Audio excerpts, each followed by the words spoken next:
Nech sa páči, pani podpredsednička, máte slovo.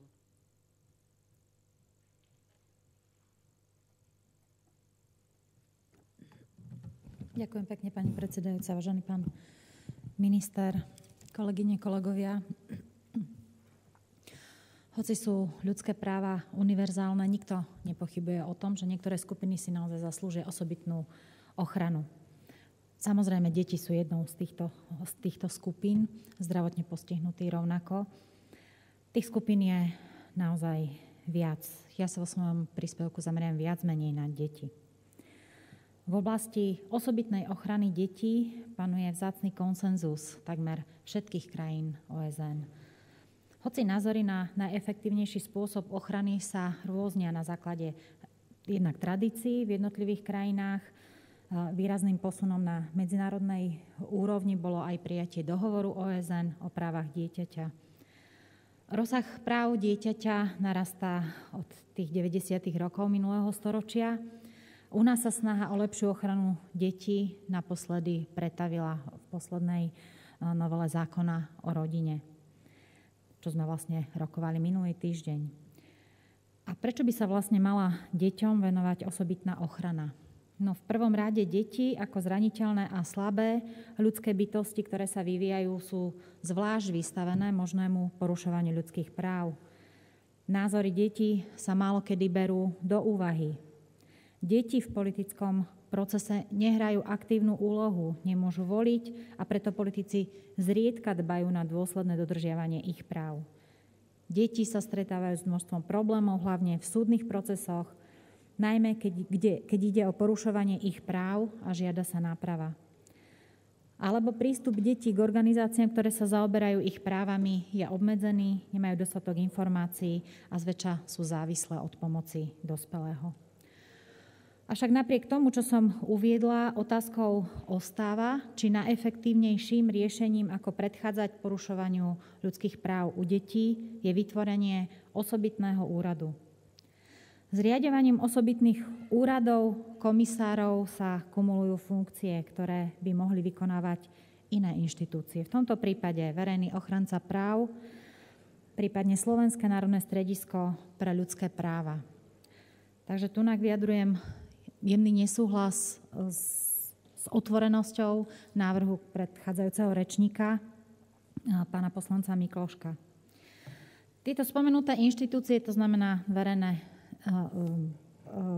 verejný ochranca práv a Slovenské národné stredisko pre ľudské práva,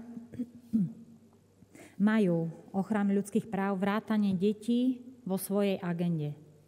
A v samotnej dôvodovej správe k zákonu sa hovorí, že s riešením integrácie detskej agendy pod stredisko pre ľudské práva sa uvažovalo, no vyžadovali by sa legislatívne zmeny a nároky na štátny rozpočet.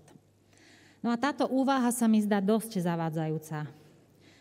Keďže si dovolím tvrdiť, že dvaja samostatní komisári budú mať ešte podstatnejší dopad na rozpočet, personálne kapacity, výdavky na činnosť a materiálno-technické zabezpečenie, ako by mala integrácia ich agendy pod už existujúce inštitúcie. Túto výhradu v medzirezortnom pripomienkovom konaní vznieslo aj samotné ministerstvo financií, keď namietalo jednak nesúlad so snahou o konsolidáciu verejných financií a s prebiehajúcou reformou ESO, ako aj nesystémové zvýhodňovanie a naštandardné odmeňovanie komisárov, riaditeľov, odborných zamestnancov a ostatných zamestnancov úradov komisára v porovnaní s inými skupinami zamestnancov. Túto zásadnú pripomienku ministerstva financií návrh zákona nakoniec nezohľadnil. A ja sa s týmto odmeňovaním neviem dostatočne stotožniť. Nemôžeme predsa vytvárať dve kategórie zamestnancov. Nadštandardne odmeňovaní zamestnanci komisariátu a ostatní štátni zamestnanci, ktorí často riešia úlohy s podstatnejším dopadom alebo s priamym dopadom na práva dieťaťa a ľudí vo všeobecnosti. Mesačná cena práce komisára je v návrhu stanovená na viac ako 2500 eur na jedného, to znamená krát 2, keďže budeme mať 2 komisárov, plus paušálne náhrady vo výške 1385 eur. Samozrejme, že každý komisár potrebuje riaditeľa, ktorého mesačná cena práce je 2281 eur. A to sme len pri riadiacich pracovníkoch. Ešte potrebujeme aj zamestnancov, ktorí budú skutočne robiť, nielen riadiť. Novozriadené úrady komisárov by mali mať viac ako 20 zamestnancov a na budúci rok len mzdové náklady s odvodmi dosiahnu takmer 500 000 eur. V roku 2016 na tieto dva úrady minieme 636 000 eur. Ja viem, že v mnohých prípadoch je možno zbytočné alebo nie je dobre hovoriť o finančnej stránke, ale vychádzame naozaj z toho, že máme tu dva existujúce úrady, ktoré sa venujú ľudským právam a stále vidím možnosť, možno že rozvinúť a pridať kompetencie práve týmto úradom. Odhľadnúť teda od nákladnosti takéhoto riešenia, pozrieme sa na problém aj z inštitucionálneho hľadiska.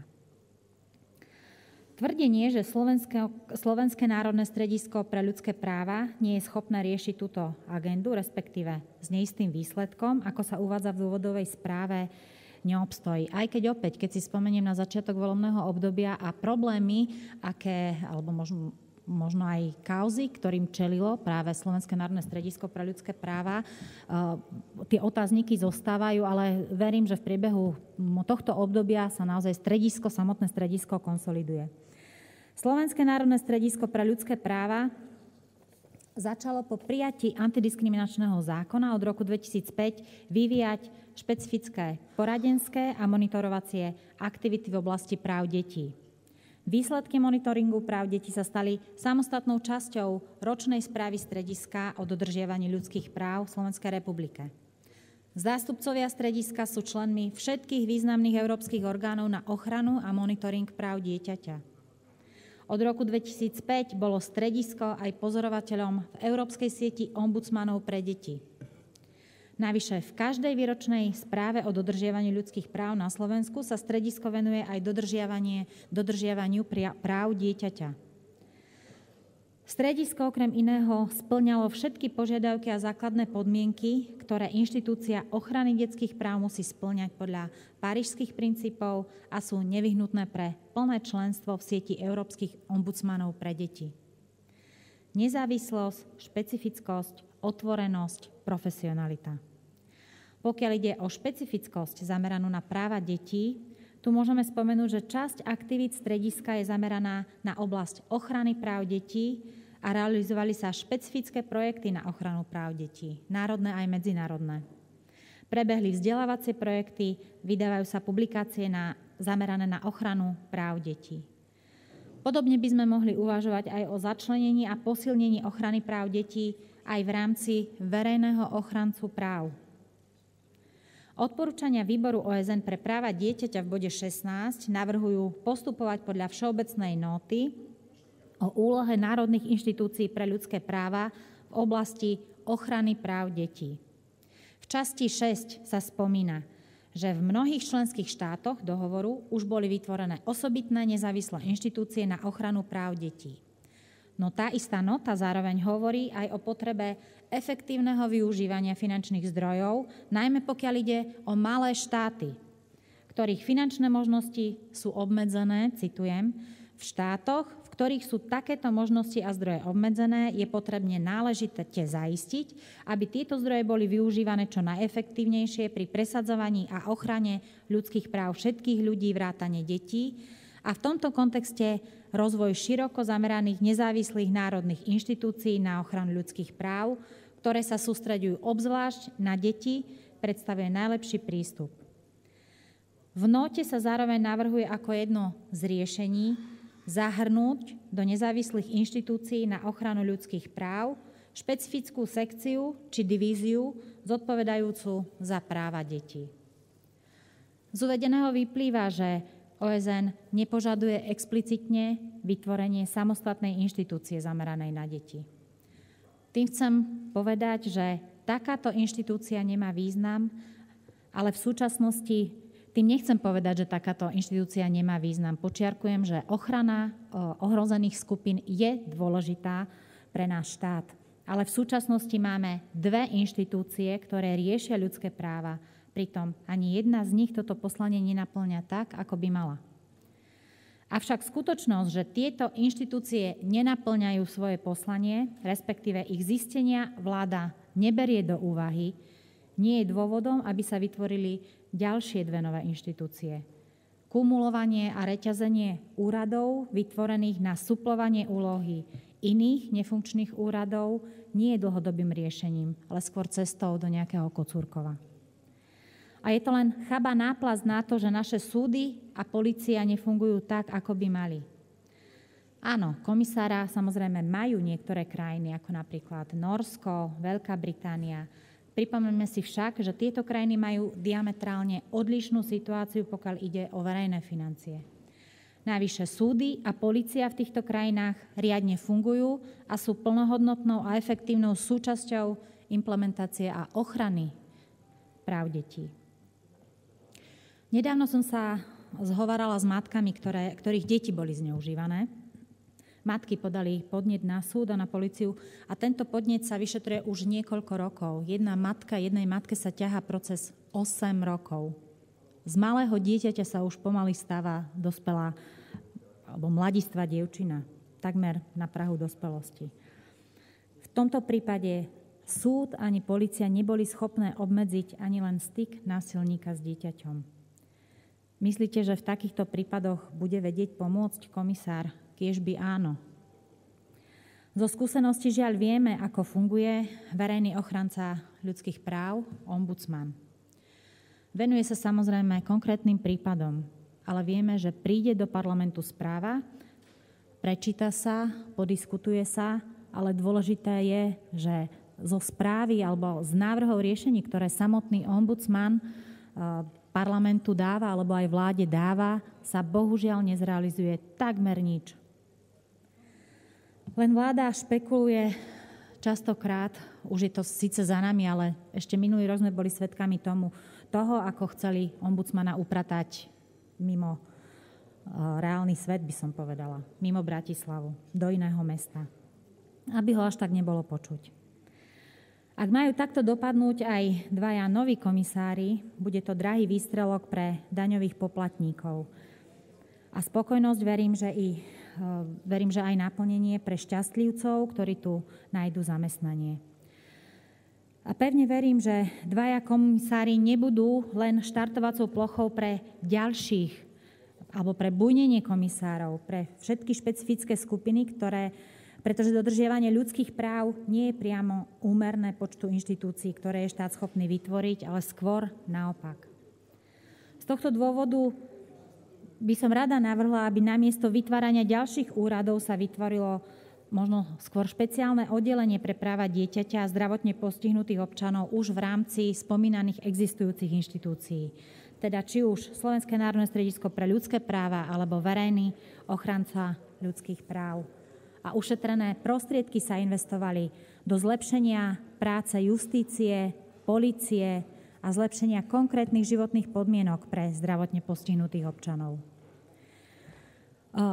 Aj minulý týždeň pri zákone o rodine som zväčša hovorila o tom, že veľmi dôležité je investovať aj do vzdelania. Nielen v tomto prípade do vytvárania inštitúcií, ale naozaj poďme konečne pôsobiť preventívne, nielen sanačne. Veľmi dôležité je investovať do vzdelania ľudí, ktorí sa aktívne podieľajú na oprave, na pomoci občanom, pomoci deťom, pomoci rodinám, ktoré sú v kríze. Zároveň teda využijem možnosť, že som pri pulte a chcela by som vás pozvať na konferenciu, ktorú organizujeme túto stredu o 12:30 v priestoroch kinosály Národnej rady, ktorá bude pojednávať všeobecne o rodine, ale zároveň budeme tam spomínať aj možnosti, ktoré deti v súčasnosti majú. Na záver zopakujem, že samozrejme ide o veľmi dobrú myšlienku vytvoriť priestor na to, aby naozaj každé jedno dieťa, každý jeden zdravotne postihnutý mal možnosť obrátiť sa na niekoho, k tomu reálne vie pomôcť. V tomto prípade však nie som presvedčená, že spôsob, akým to vláda rieši, je to najlepšie pre Slovensko. Opäť podčiarknem, že vláda dáva stále prednosť pred sanáciou sanácii pred samotnou prevenciou. A toto je najväčšia chyba. Ďakujem veľmi pekne. Na vystúpenie pani podpredsedničky s faktickou poznámkou pán poslanec Mikloško. Končí možnosť prihlásiť sa s faktickými poznámkami. Nech sa páči, pán poslanec. Prvá tvoja téma bola možnosť voľby. Ja chcem zdôrazniť